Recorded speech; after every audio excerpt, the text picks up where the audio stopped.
Please open the file labelled 07 Quick Access Toolbar. The Quick Access Toolbar is located in the top left-hand corner of the screen. You can add and remove the commands that are available here.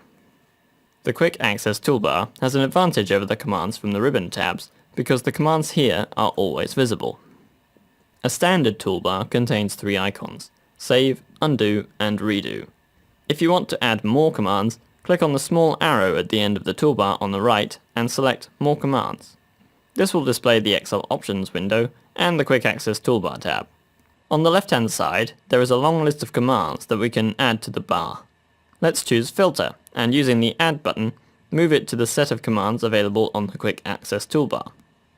Using the arrows on the right-hand side of the window, we can change the order of the commands. After selecting one of the commands in the window on the right-hand side, we can remove it using the Remove button. The available commands are divided into groups. By default, the Popular Commands group is displayed. To change the group, select another group from the drop-down menu. Which commands prove to be the most useful depends on the specifics of a given person's work.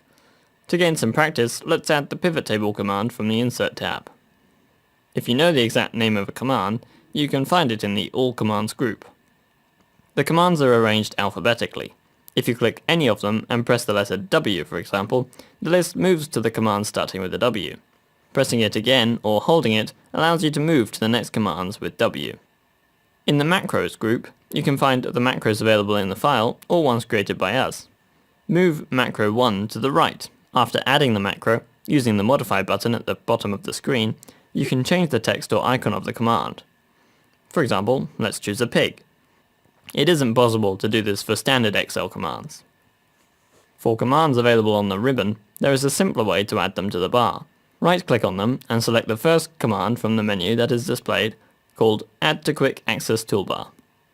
As you can see, the commands on the bar can take not only the form of the icons, but also checkboxes with descriptions. The next lesson is Customize the Ribbon, where I'll show you how to personalize the icons on the tabs and how to create your own tabs.